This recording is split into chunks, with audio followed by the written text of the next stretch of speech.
In front of me is POCO F8 Pro, and today I would like to show you how you can check a password in Passwords Manager.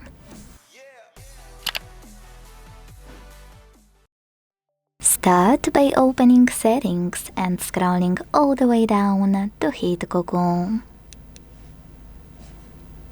Then select All Services. Scroll again and click on Autofill with Google over here. Now you need to choose Google Password Manager and click on any password you wanna check. Enter your screen lock.